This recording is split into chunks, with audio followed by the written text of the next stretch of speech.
Assalamualaikum warahmatullahi wabarakatuh. Alhamdulillah alladzi nahmaduhu wa nasta'inuhu wa nastaghfiruh wa na'udzu billahi min shururi anfusina wa min sayyiati a'malina. Man yahdihillahu fala mudilla lahu wa man yudlil fala hadiya lahu. أشهد أن لا إله إلا الله وحده لا شريك له وأشهد أن سيدنا ونبينا محمدا عبده ورسوله لا نبي بعده. اللهم صل وسلم على سيدنا محمد مفتاح باب رحمة الله عدد ما في علم الله صلاة وسلاما دائمين بدوام ملك الله وعلى آله وصحبه ومن والاه لا حول ولا قوة إلا بالله. رب اشرح لي صدري ويسر لي امري واحلل عقدة من لساني يفقهوا قولي وسدد لساني واهد قلبي بجاه النبي والآل. أما بعد.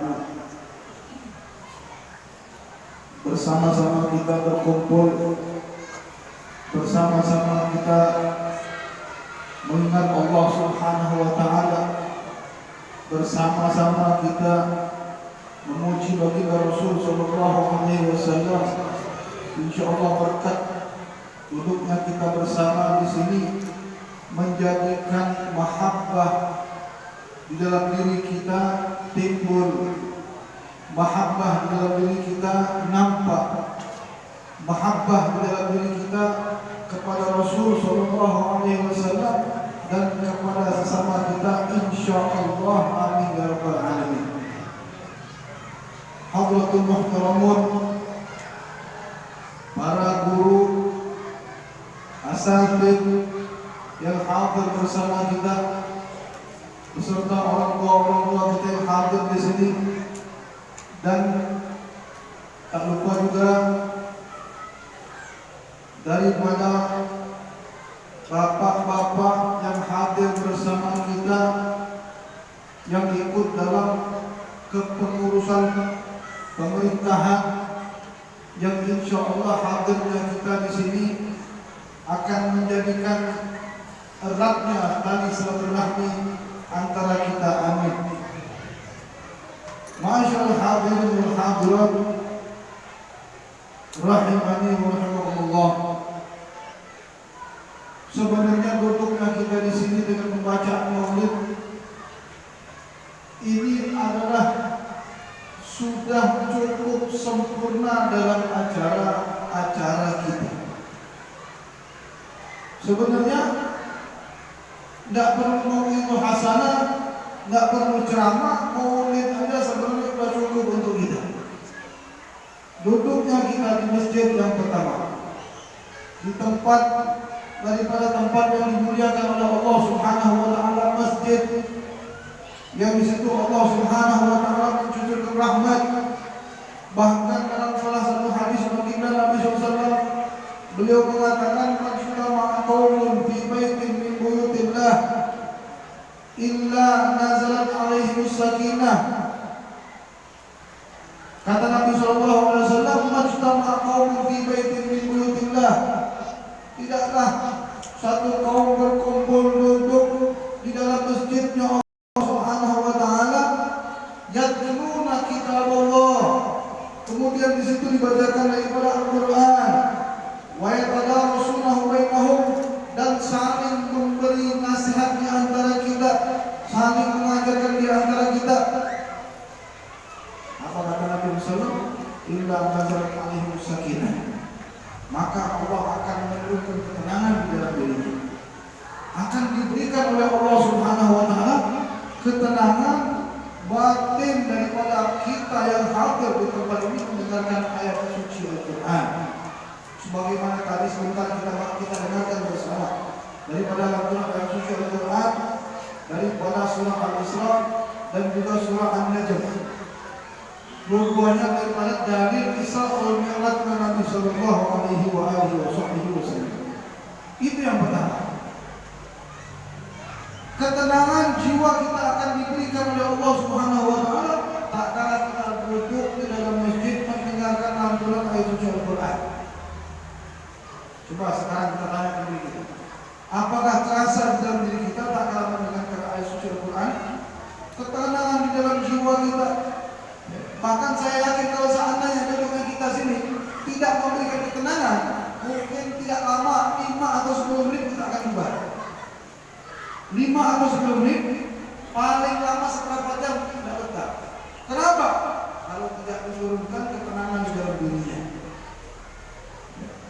Mungkin yang hadir bersama kita dengan ribu masalah datang, belum masalah rumah tangga, belum masalah dengan kawan, belum masalah hutang, belum masalah yang lain. Tapi tak kalah duduk kita bersama di masjid, duduk bersama kita di masjid mendengarkan ayat suci Al-Quran, di situ diberikan ketenangan oleh Allah Subhanahu wa Ta'ala. Yang kedua, wasyarhur rahmat, akan diturunkan rahmat oleh Allah Subhanahu wa Ta'ala. Duduknya kita di sini bukan sekedar duduk. Duduknya kita di sini bukan hanya berkumpul, apalagi berkumpul dalam satu acara yang tidak memberikan manfaat. Tidak. Bersama kita duduk dalam acara yang memberikan kita manfaat. Berkumpul kita saling menyambung tali silaturahmi. Di situ Allah Subhanahu wa Ta'ala akan menurunkan rahmatnya kepada kita. Kalau sudah rahmat yang diberikan oleh Allah, apalagi kita akan ada. Sedangkan Allah Ta'ala memasukkan kita dalam surganya itu karena rahmat, bukan karena ibadah. Dudukkan kita di sini, rahmat yang diberikan oleh Allah, tanpa kita minta. Bersama kita duduk di sini, diberikan ketenangan dalam jiwa kita. Ini janji bagi Nabi Sallallahu Alaihi Wasallam. Bahkan rahmat tersebut bukan hanya pada saat kita di dalam masjid, sehingga kita keluar dalam masjid, bahkan keseharian kita pun akan terus diliputi rahmat Allah Subhanahu wa Ta'ala. Kemudian yang ketiga, keuntungan daripada duduk kita di dalam masjid ini. Duduknya kita di dalam masjid, ya, hafat belum malaikat. Yang ketiga, kita akan diliputi oleh malaikat Allah Subhanahu wa Ta'ala, akan dijaga oleh Allah Subhanahu wa Ta'ala. Duduknya kita di masjid jangan kita samakan dengan duduk di pasar. Duduk kita di masjid jangan kita samakan dengan duduk kita di tempat-tempat biasa, di warung nongkrong, jangan. Beda duduknya kita di masjid, di rumah Allah Subhanahu wa Ta'ala. Di situ Allah Subhanahu wa Ta'ala mencurahkan kekhususian Allah untuk kita yang hadir dan duduk di dalam masjid. Bahkan kalau seandainya tidak ada acara pun duduk di dalam masjid, mendengarkan atau kita membaca Al-Quran, di situ akan diberikan rahmat, akan diliputi malaikat Allah, akan diberikan ketenangan dalam jiwa kita. Terlebih lagi kita duduk bersama, ya, dalam acara yang mulia, ya, untuk mengenang sosok yang paling mulia di sisi Allah Subhanahu wa Ta'ala. Pasti yakin kita rahmat, ketenangan semua akan diberikan oleh Allah Subhanahu wa Ta'ala. Dan yang paling penting, kata Nabi sallallahu, duduknya kita dalam masjid, wa barakallahu fiman indah.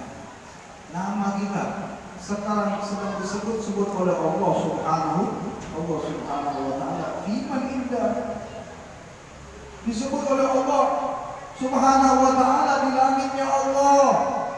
Nama kita sekarang yang duduk di dalam masjid disebut oleh Allah. Bahkan orang yang disebut oleh Allah artinya orang tersebut dicintai Allah. Pada saat ini kita bersama sedang dicintai Allah Subhanahu wa Ta'ala. Kalau sudah Allah cinta, nada Jibril. Kalau Allah sudah cinta kepada seorang hamba, di situ Allah Subhanahu wa Ta'ala, bukan hanya Allah sendiri yang akan mencintai kita, bahkan Allah memerintahkan malaikat Jibril. Nada Jibril. Faqala ta'ala inni uhibbu fulan ibna fulan wa ahibbu. Apa kata Allah? Wahai Jibril, aku cinta kepada hamba fulan bin fulan wa ahibbu, maka cintailah wahai Jibril. Sampai di situ malaikat Jibril diperintahkan oleh Allah Subhanahu wa Ta'ala untuk menyerukan kepada ahli sunnah, kepada mereka para makhluk Allah yang ada di langitnya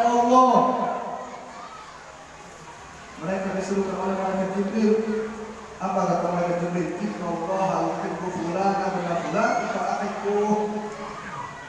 Wahai ahli sama, wahai makhluk yang ada di langitnya Allah,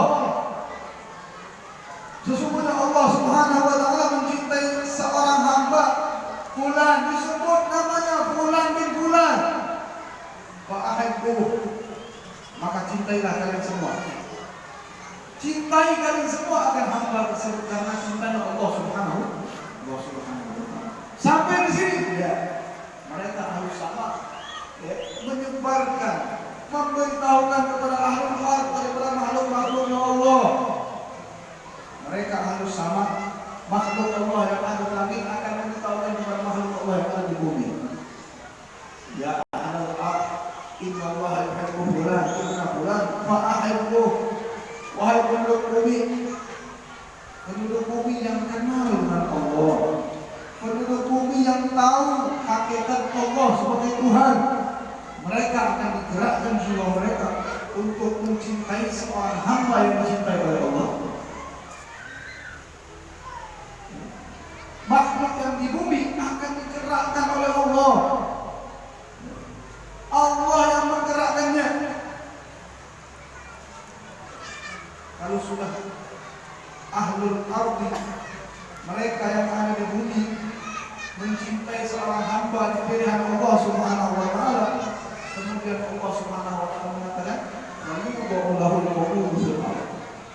maka apapun daripada hajat hamba tersebut akan diberi oleh Allah.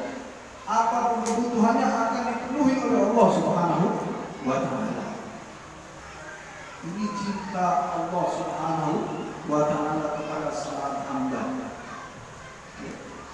Kadang-kadang kita bingung melihat seorang daripada hamba Allah Subhanahu wa taala yang diberikan kemuliaan oleh Allah di dunia dalam keadaan boleh kita lihat ekonomi mereka minim, pengetahuannya kurang, bahkan hari-hari hanya duduk di masjid, tapi dipermudah oleh Allah. Apa yang dia butuhkan diberi oleh Allah. Apa yang dia butuhkan diberi oleh Allah. Ya. Yang pertama yang mereka butuhkan, ya, karena mereka tidak banyak keinginan. Ya. Kita lihat mereka yang diberi kemenangan oleh Allah, karena mereka menyukai kebutuhan mereka, bukan mencukupi keinginan mereka. Kita kalau ingin ingin tenang dengan keinginan kita, maka kita tidak akan pernah tenang. Ingin tenang dengan terkabulnya semua keinginan kita, tidak akan pernah tenang juga. Karena keinginan kita tidak akan pernah ada batas. Tapi kalau kita tenang, ingin tenang dengan cukup dengan kebutuhan kita, maka kita akan merasa tenang. Kita lihat berapa banyak mereka orang-orang yang fakir, tapi tersimpan di dalam diri mereka kecintaan kepada Allah, sehingga tidak banyak keinginan dalam diri mereka, melainkan hanya kebutuhan apa yang mereka butuhkan hari ini, yang mereka miliki hari ini, mereka sudah merasa tenang. Kenapa mereka? Sedangkan kita kadang-kadang kebutuhan kita sudah tercukupi, masih belum merasa tenang. Kenapa? Karena keinginan daripada nafsu kita tidak atau belum berpenuh. Makanya orang yang diberikan ketenangan oleh Allah, mereka yang mencukupi kebutuhan mereka, bukan keinginan mereka. Bukan keinginan mereka. Ini yang akan diberikan oleh Allah Subhanahu wa taala kepada hamba yang dicintai oleh Allah Subhanahu wa taala. Ma'asyiral hadirin wal hadirat rahimani wa rahimakumullah. Bersama kita duduk di sini mengenang sosok yang paling mulia di sisi Allah Subhanahu wa taala, yaitu dalam acara Isra wal Mi'raj. Kalau kita bahas masalah Isra wal Mi'raj, mungkin tahun ini tahun kita dengar. Mungkin setiap waktu kita dengar, dalam satu bulan kita dengar Isra wal Mi'raj Nabi sallallahu alaihi wasallam. Bagaimana beliau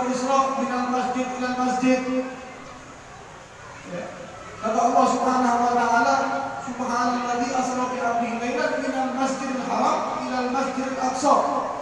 Di sini kita bisa mengambil manfaat atau kesimpulan Isra'nya Nabi SAW dari Masjidil Aqsa ila Masjidil Haram, minal Masjidil Haram ila Masjidil Aqsa, menunjukkan bagaimana tingginya nilai masjid di sisi Allah Subhanahu wa taala. Minal masjid ila masjid. Di sini Allah Taala menunjukkan bahwasanya kemuliaan daripada Baitullah, masjid yang dibawa oleh Allah Nabi Muhammad dari mana? Masjidil Haram kemana? Masjidil Aqsa. Kenapa dari masjid ke masjid? Karena tempat yang dicintai oleh Allah, masjid. Tempat yang dicintai oleh Allah, masjid. Ingin mendapatkan kecintaan Allah, duduk di masjid. Ingin mendapatkan ketenangan dari Allah, duduk di masjid. Mendapatkan rahmat, duduk di masjid. Bahkan diperbandingkan oleh Allah, oleh Nabi SAW. Alhamdulillah billahi masa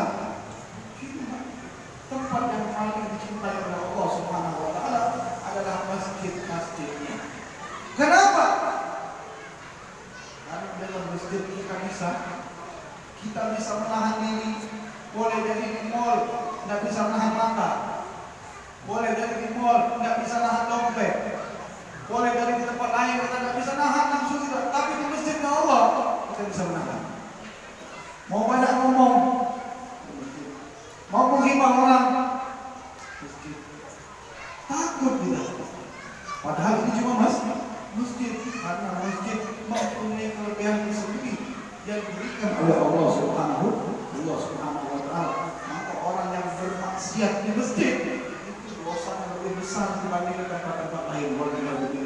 Maling jangan masjid, bermaksiat dalam masjid, ghibah dalam masjid. Nauzubillah. Ini kisah yang dikenalkan oleh Allah Subhanahu wa taala.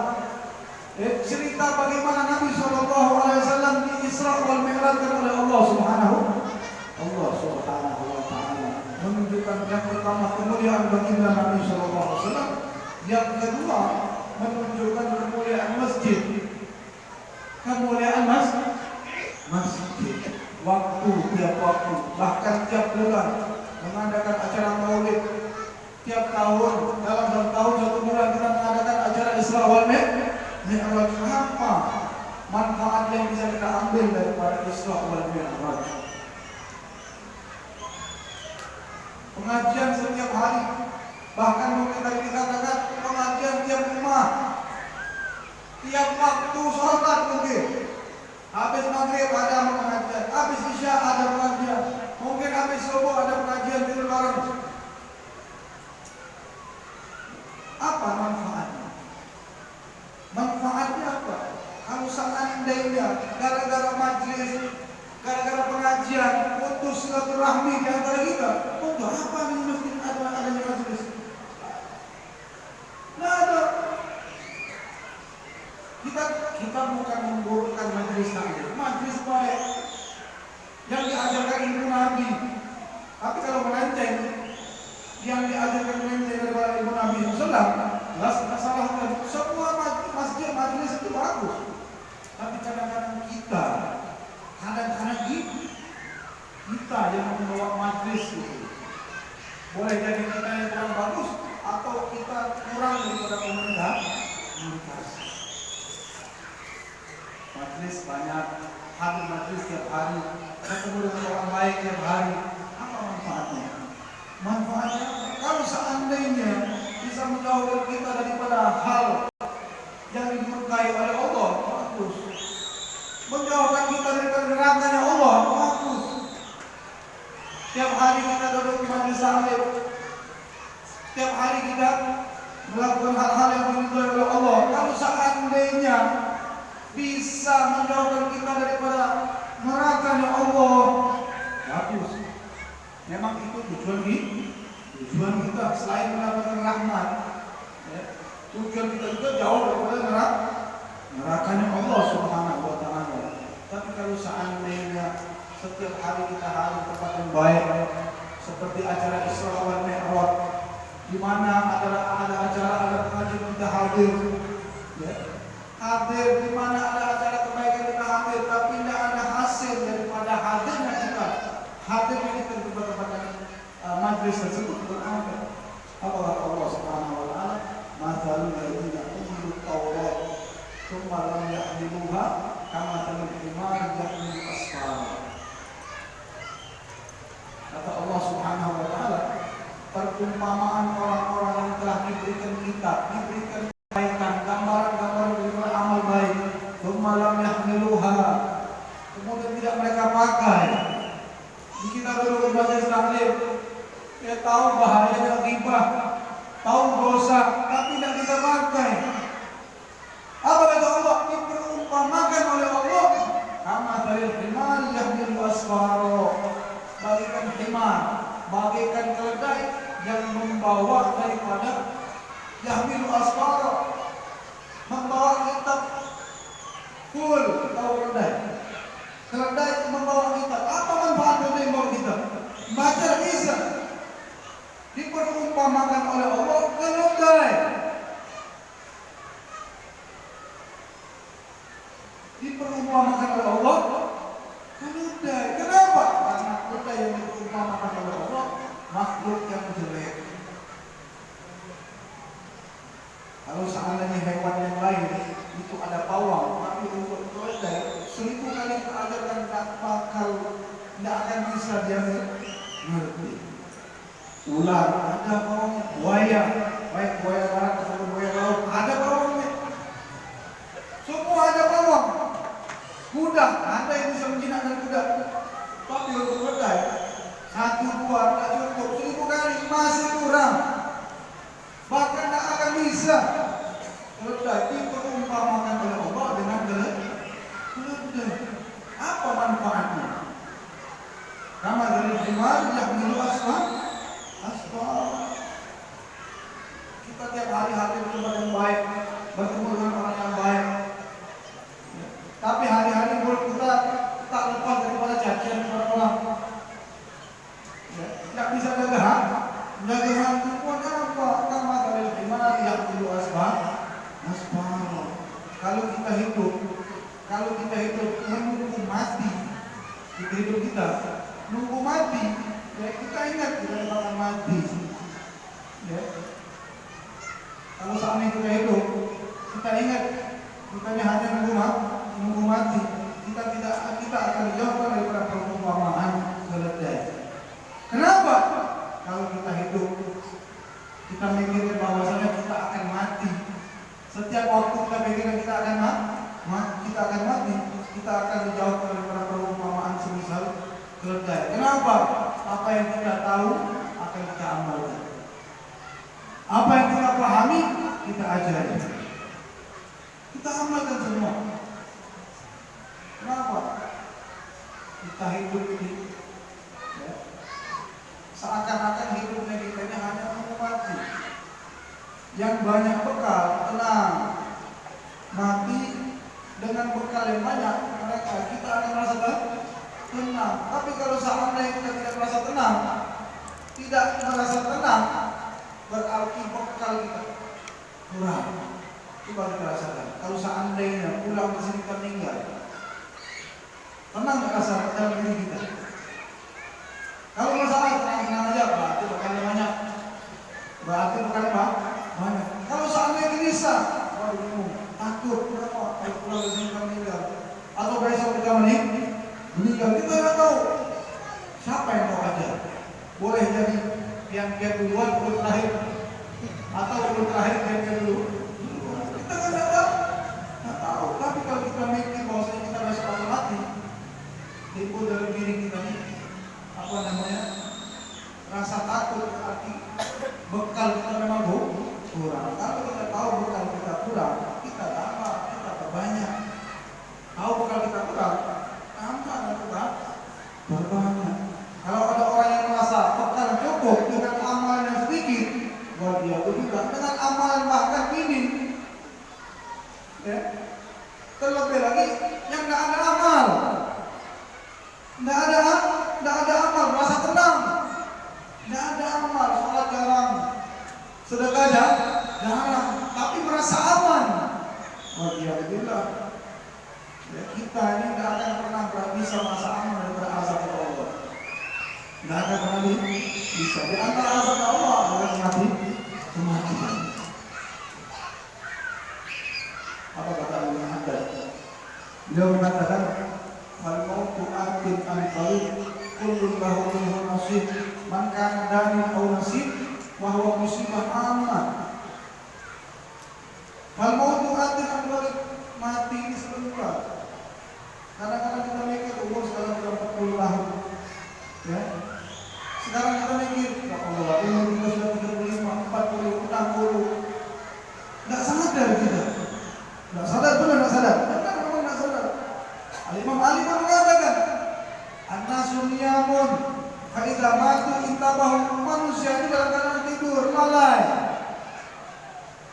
Tidur kita nih. Fa idza matu intabahu. Kalau sudah kita mati, baru kita sadar. Yauma yatadakkaru al-insanu ma sa'a. Di situ akan diperintahkan oleh Allah Subhanahu wa taala kita mengingat semua apa yang kita lakukan di dunia. Ya tadakkar al-insan ma sa'a. Dengan apa? Catat. Diperintahkan kita oleh malaikat untuk mencatat semua amal kita catat. Dengan apa? Kita nanya dengan malaikat, mana penanya? Jari kita digunakan oleh pena. Mana tintanya? Air ini. Mana kertasnya? Air kapan kita berikan? Dicatat semua amal kita. Yauma yatadakkaru al-insan ma sa'a. Catat semua. Kalau kita mendapati amal baik, senang kita. Tapi kita mendapati amal buruk kita di dunia, cepat-cepat. Kalau keadaan takut atau menulisnya dalam keadaan cepat. Kabur rizal jahim liman yara. Tampakkan neraka jahim oleh Allah Subhanahu. Baru sadar. Ditampakkan neraka, baru sadar. Di dunia, alhamdulillah takabur. Kita dilalaikan dengan kemegahan, dilalaikan dengan kemegahan yang kita miliki, kemampuan yang kita miliki. Kita merasa kuat, kita merasa aman. Kita merasa berharga, kita merasa aman. Padahal amannya kita di dunia ini belum tentu kita bisa aman dalam kubur. Belum tentu kita aman dalam kubur. Kubur rizal jahim liman yara. Kata Allah, al-hakumut takabur hatta zurtumul maqabir. Semua kita dilalai sampai kita masuk dalam kubur. Karena Rasulullah nanti kita akan tahu. Kapan tahunya? Nanti. Kapan nanti? Setelah mati. Maka Rasulullah selanjutnya kita akan tahu. Kapan tahu kita? Kalla law ta'lamuna ilmal yaqin. Di situ kita akan dengan sepenuh keyakinan kita baru yakin. Yakin dengan Allah. Baru kita yakin amalan-amalan duniawi kita tidak ada manfaat.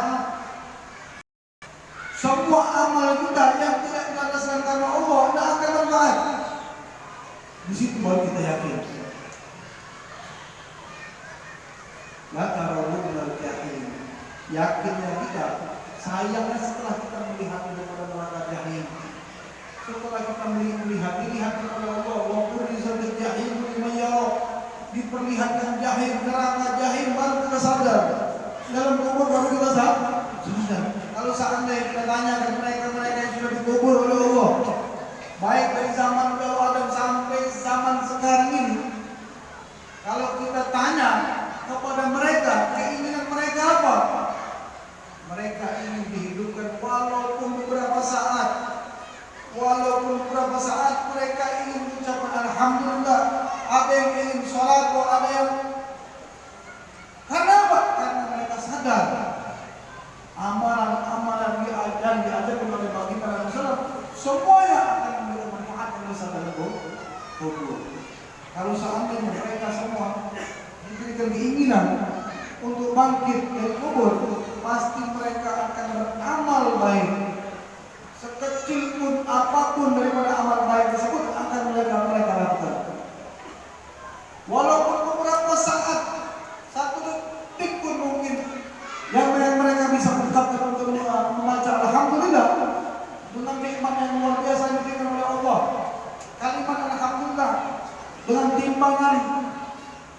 timbangan daripada Allah Subhanahu wa taala, ini tidak akan pernah menyamai daripada beratnya dunia ini. Lebih berat ucapan alhamdulillah. Alhamdulillah. Ini kita baru sadar. Tak kala diberikan oleh Allah Subhanahu wa taala, ditampakkan oleh Allah daripada neraka jahim, baru kita sadar. Benar kata Imam Ali bin Abi Thalib, "An-nasu yamu fa idza matu kita bahu." Semua manusia ini kita hidup ini bagikan mati. Fa idza matu kita bahu. Kalau kita mati, benar-benar mati, lalu kita sadar.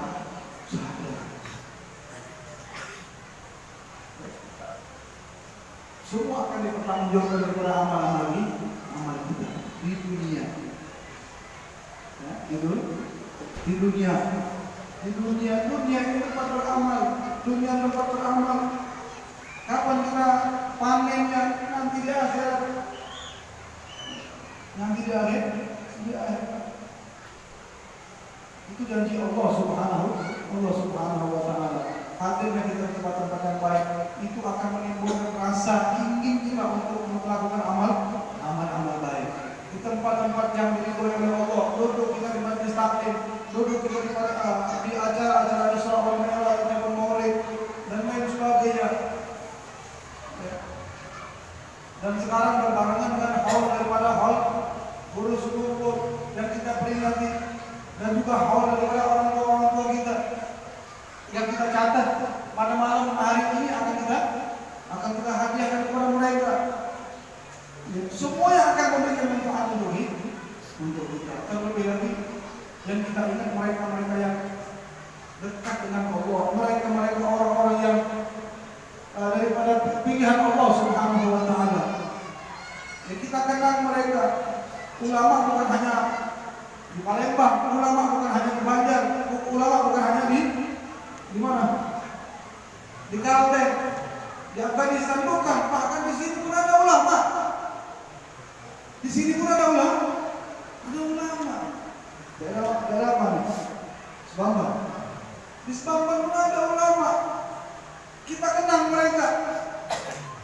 Dan kita hadiahkan kepada mereka daripada Al-Fatihah dan lain sebagainya. Kenapa? Kalau bukan berkat mereka para ulama. Bukan berkat mereka para ulama, dan kita tidak akan bisa merasakan manisnya apa yang kita rasakan pada saat ini. Ya. Makanya kita dianjurkan untuk selalu mengingat jasa-jasa mereka, orang-orang alim, disuruh oleh Allah Subhanahu wa taala mengingat mereka. Bahkan bukan hanya kita, Nabi Muhammad, apa kata Allah? Wa qur'an naqussu 'alaika min anba'i rusul ma nutaqu bihi fu'adak. Kata Allah, kami ceritakan sebagian daripada kisah rasul-rasul nutaqu bihi fu'adak, agar supaya engkau merasa tenang wahai Muhammad. Diceritakan oleh Allah Subhanahu wa taala untuk Nabi Muhammad agar timbul ketenangan di dalam jiwa beliau sallallahu alaihi wasallam. Bertambah ketenangan, bertambah keyakinan dari Allah Subhanahu wa taala. Nabi Muhammad diberikan cerita-cerita daripada rasul-rasul antara kita yang sangat butuh dengan cerita-cerita mereka, orang-orang yang dekat dengan Allah. Sangat butuh dengan cerita daripada nabi-nabi pilihan Allah Subhanahu wa taala, terlebih lagi Nabi Muhammad sallallahu alaihi wasallam. Karena tak kala kita mengenal mereka, orang-orang yang dekat dengan Allah Subhanahu wa taala, di situ kita akan memperoleh beberapa daripada manfaat. Yang pertama, timbul bertambah keyakinan kita kepada Allah Subhanahu wa taala. Timbul keyakinan Nabi Muhammad, keyakinan yang luar biasa. Tak kala beliau mendapati apa yang beliau dapati ya, di dalam dakwah beliau sallallahu alaihi wasallam. Di situ Allah Subhanahu wa taala mengumpamakan, menceritakan daripada cerita nabi-nabi sebelum beliau, daripada cerita Nabi Yusuf alaihissalam, daripada cerita Nabi Ibrahim alaihissalam. Nabi Yusuf lihat cerita beliau SAW alaihissalam Nabi Yusuf yang beliau mendapatkan daripada kesusahan dakwah beliau dari keluarga beliau sendiri. Di situ Allah menceritakan kisah Nabi Yusuf kepada Nabi Muhammad SAW. Kenapa? Karena ada kemiripan, kesamaan antara apa yang dialami oleh Nabi Muhammad SAW dengan apa yang dialami oleh Nabi Yusuf alaihissalam. Budi kita kayak juga kita sekarang yang hidup di zaman sekarang ini, yang kita rasakan bagaimana mereka rasakan daripada orang tua kita, guru-guru kita. Kita merasakan apa yang mereka rasakan. Dakwah bukan enak, dakwah itu susah. Dakwah itu susah. Kadang-kadang dakwah dimudahkan oleh Allah, tapi untuk menjaga hati susah. Kita di dunia hidup, ya, kita merasa Islam, kita merasa beriman, ya, jangan tetap kita tidak boleh merasa tenang. Nggak boleh kita merasa tenang, karena setiap waktu, setiap saat kita akan digoda oleh iblis, digoda oleh syaitan, nafsu akan timbul dalam diri kita. Bagaimana untuk menenangkannya? Lihat kisah mereka daripada guru-guru kita, daripada mereka ulama-ulama, daripada mereka para masyayikh, daripada mereka para habaib, daripada mereka para rasul alaihi wassalatu wassalam. Ini akan menimbulkan keyakinan di dalam diri kita kepada Allah Subhanahu wa taala dan menjadikan pelajaran. Apa yang kita rasakan saat ini, ya, begitu pun mereka, para ulama, ya, yang mereka rasakan menjadi pelajaran untuk kita.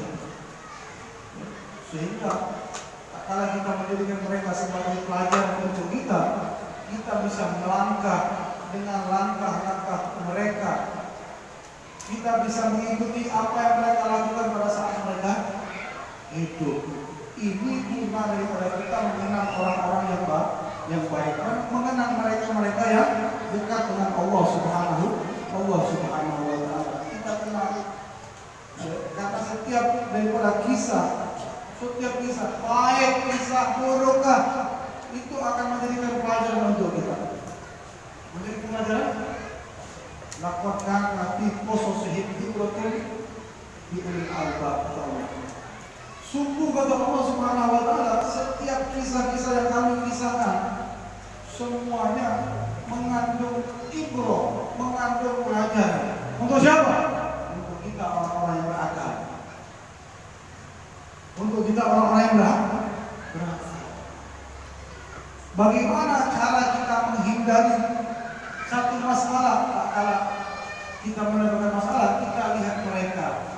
Kita lihat ulama-ulama sebelum kita. Kita lihat orang tua kita. Bagaimana cara mereka menghilangkan satu masalah dalam hidup mereka. Jadi kita hidup ini cuma menjalankan aja. Cuma jalan aja. Nampak aja. Ya. Karena apa? Karena garis jelas. Kita ingin jadi orang baik, ingin jadi orang mulia, sudah jelas. Sudah jelas dikisahkan oleh Allah. Sudah jelas bisa kita lihat daripada orang tua kita atau orang-orang sebelum kita, mereka daripada orang-orang yang dekat dengan Allah Subhanahu wa taala. Mereka semua sebagai pelajaran untuk kita. Oleh karena itu kita di sini tidak banyak kita harapkan kepada Allah Subhanahu wa taala agar supaya tetap langkah kaki kita melangkah pada langkah kaki mereka orang-orang yang dekat dengan Allah Subhanahu wa taala. Duduknya kita di sini menjadikan satu pelajaran bahwa kelak anak cucu kita pun akan duduk di tempat-tempat yang baik seperti saat ini kita rasakan. Ya, kita dapat pelajaran dari mereka dan pun kita bisa mengajarkan kepada anak cucu kita. Ini yang bisa kita ambil daripada manfaat untuk kita di tempat-tempat yang baik. Dan juga bersama kita minta kepada Allah Subhanahu wa taala tidak kita keluar dari tempat ini melainkan dosa kita diampunkan oleh Allah Subhanahu wa taala. Dihilangkan dari dalam diri kita semua hal-hal yang dapat